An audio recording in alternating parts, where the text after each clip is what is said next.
السلام عليكم المتابعين والمتابعات ديال صفحة بسطامي بادجيت على اليوتيوب.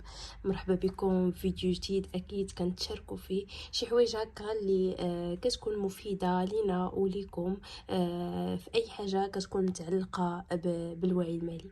هاد الفيديوهات ولا هاد سلسله فيديوهات بسطامي بادجيت هي فيديوهات الهدف ديالها تحقق ولا توصل لواحد المستوى ديال الوعي المالي عند الناس، او كي كنقول لكم دائما هو اننا نعرفوا كيفاش نتحكموا في الفلوس، ماشي الفلوس اللي يتحكموا فينا.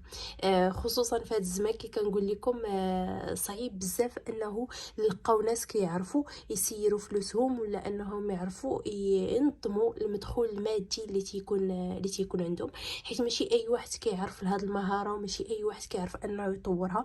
فهذا علاش هاد الفيديوهات اللي كنديروا باش كاملين نوصلوا لديك المرحله ديال اننا ننظموا ونطوروا هذه المهاره ديال التعامل مع الفلوس. الفيديو ديال اليوم ان شاء الله غادي يكون فيديو على 5 ديال الاخطاء شائعه في اداره المال.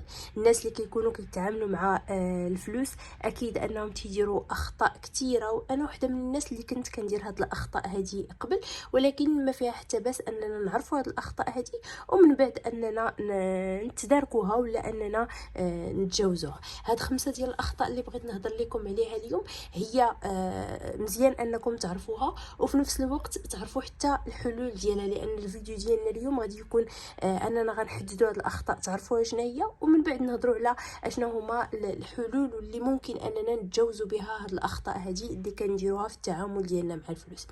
اول خطا عندنا هو عدم وضع ميزانيه واضحه.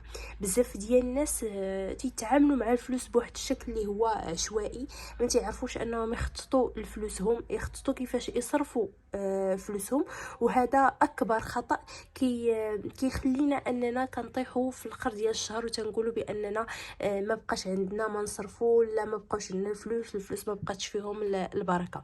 المشكل هو انه تنفقدوا السيطره على الفلوس ديالنا، ما تنعرفوش نتحكموا فيهم، وإلا ما درناش ميزانيه فاحنا فعلا كنزيدوا نكرسوا هاد المساله هذه.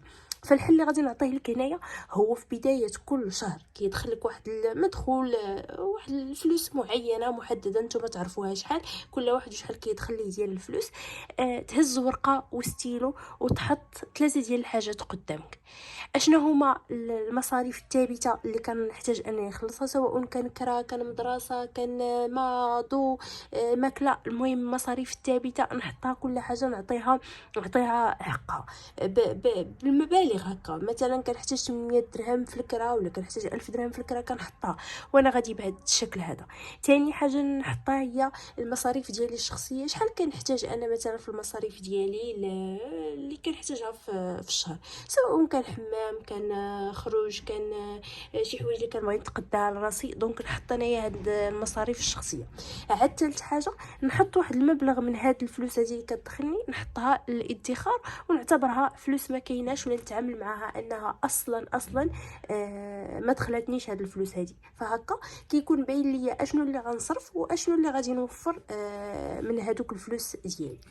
تاني خطأ كيديروه الناس في التعامل ديالهم مع الفلوس هو الاعتماد على لاكارت كشي او بطاقه الائتمان بواحد الشكل اللي هو كبير بزاف. اليوم الناس ولا كيجيهم سهل انهم يمشيو للمحلات التجاريه ويشريو داكشي اللي بغاو ويخلصوا بطريقه هكا سهله بلاكارت كشي. لاكارت كشي كنخليوها شي حوايج اللي هي كبيره كنحتاج انني نخلص بها شي حوايج، مثلا نكون مثلا في السفر نحتاج انني نخلص منها شي حاجه، جاتني شي حاله طارئه نقدر انني نخلص بلا كارت كيشي، ولكن يوميا لا ثم لا ثم لا. لا كارت كيشي الا كنت كنستخدمها يوميا كتخليني انني كنصرف الفلوس بلا ما نحس. وحتى دوك الناس مثلا اللي تيكون عندهم مثلا ان البنكات ديالهم ديما تعطيهم واحد التسبيق معين كتعلمهم انه بحال يستهلكوا الفلوس وما يعرفوش شحال يستهلكوا. استلفاتك البنكه مثلا 3000 درهم، كون على يقين بانه غتخسرها بسهوله، حيت ما بانش لك كيفاش دخلات كيفاش خرجت بهذا الاستعمال ديال لاكارت كيشي. فبالتالي انتبهوا لاكارت كيشي ما نبقاوش نستعملوها سوى مره واحده في الشهر مثلا، اللي كنحتاجوا اننا نتيريو فلوس وكنحطوها، والفلوس ديالنا كي قلت لكم كنمشي كنقسمها وكنولي كنمشي على حسب داك التقسيم اللي كاين عندي. فلاكارت كيشي الحل ديالها هو انني نتيري الفلوس نحطهم من بعد ما كنبقاش نستخدمها بشكل يومي. ثالث حاجه هي اولا ثالث خطا هو عدم وجود صندوق طوارئ. بزاف ديال الناس كيكون عندهم مدخول شهري ولكن ما تيكونش عندهم واحد المبلغ معين اللي خصهم انهم يخليوه على جنب لاي حاله طوارئ. وهذا صندوق الطوارئ خصو على الاقل يكون كيغطي النفقات ديالك لواحد 3 شهور ولا 6 شهور ديال المده. زعما بمعنى مثلا الا كنتي كتخلص 5000 درهم وعايش بديك 5000 درهم، خصك يكون عندك في الطوارئ ديالك 1.5 مليون حتى 3 ديال المليون محطوطه ما كنقيسهاش، ما كتوصلها حتى شي حاجه، باش نقدر انني مثلا لا قدر الله جا شي طارئ ديال انني خرجت من الخدمه، ديال انه مثلا خسرت ليا شي طوموبيل، ديال وقعت شي حاجه خاصه شي عمليه، على الاقل يكون عندي شي حاجه اللي نقدر انني نغطي بها هاد حاله الطوارئ اللي هي جديده. فبداو من دابا الحل ديالكم هو انه تاخذوا واحد المبلغ اللي هو صغير من الميزانيه ديالكم، كتحطوه على جنب. هذاك خصوه للطوارئ. 600 درهم الا حطيتيه على جنب راه مع الوقت تولي واحد المبلغ اللي هو كبير واللي غادي يعاونك انه دير هاد صندوق طوارئ، وغير بشويه بشويه، ماشي بالضروره انه متقل ولا تكون عندك 1.5 مليون ولا تكون عندك 2 ديال الملايين ولا تكون عندك 3 ديال الملايين باش انك تقدر تقول لي راه عندي صندوق طوارئ. صندوق طوارئ تيبدا بشي حاجه اللي هي قليله ولكن تيمشي مع الوقت حتى كيولي شي حاجه كثيره اللي كتعتقنا بهذه الصيغه هذه، كتعتقنا في مجموعه من الحالات، سواء كانت الطوارئ اللي هي مزيانه ولا اللي كانت خايبه. راه ماشي بالضروره ديما الطوارئ شي حاجه اللي هي سلبيه. رابع خطأ تيديروه الناس بزاف في التعامل ديالهم مع الفلوس هو الانفاق بناء على العواطف. بزاف ديال الناس كيديروا عمليات شراء تبع غير المشاعر ديالهم. يقدر يكون فرحان كيشري، يقدر يطلع ليه الدم يمشي كيشري، يقدر يبغي يحسس راسو بانه دار شي انجاز ويكافئ راسو يمشي كيشري. في اغلب الاحيان تتكون هذيك المشتريات شي حاجه اللي هي غير ضروريه ومن بعد كيندم عليها الانسان. فالحل ديال هاد الناس هادو اللي كيضلوا غير كيشريو بناء على العواطف ديالهم ولا الحاله المزاجيه ديالهم، قبل ما تشري اي حاجه سول راسك واش انا محتاج فعلا هاد الحاجه، او لا تسنى واحد 24 ساعه قبل ما تشري هذيك الحاجه. الا من ورا ديك 24 ساعه مازال عندك الالحاح ديال انك بغيتي شريها، ما كانش عندك، ما لحيتيش على راسك، يعني راه ما محتاجهاش نهائيا. فانتبهوا ولاد اننا نمشيو نبداو نشريو غير تبع الحالات المزاجيه ديالنا. علاش؟ لانها كتخرج على الميزانيه. خامس خطا بغيت نهضر لكم عليه هنايا هو عدم الاستثمار في المستقبل. بزاف ديال الناس كيركزوا على الحاجات ديالهم اليوميه وكينساو اشنو جاي مثلا من بعد. يقدر يكون عندك واحد المدخول مالي اللي هو مزيان تيغطي النفقات ديالك الشهريه وكيشيط لك مازال منه فلوس، ولكن كيمشيو لك في مشتريات اللي هي تافهه.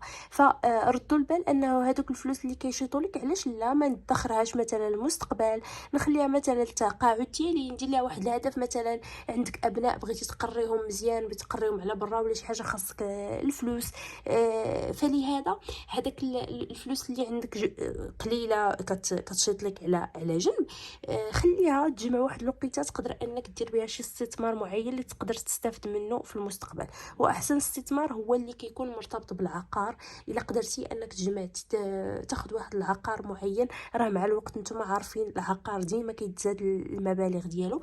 او الا كانت عندك فلوس اللي هي قليله تقدر انك تستثمرها في شي مشاريع هكا اللي هو صغير على حساب انت شنو كتعرف ولا شنو كتقن عامه.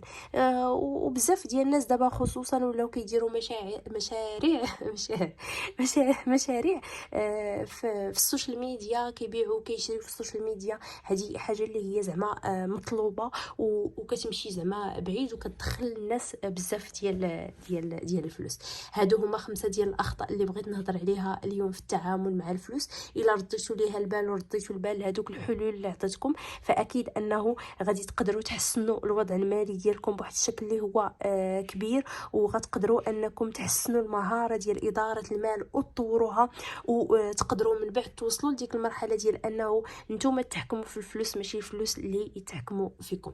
حتى لهنا الفيديو ديالي كيسالي، كنتمنى انه ينال الاعجاب ديالكم، وعلاش لا خليو ليا في التعاليق الاخطاء اللي كتشوفوها نتوما ولا اللي كديروها مثلا في التعامل ديالكم مع الفلوس باش نستافدوا منها مجموعين. وكيف كنقول لكم ما تنساوش حكموا بسطامكم لدوير زمانكم، حيت حتى حد ما غيديرها في بلاصتكم. مع السلامه.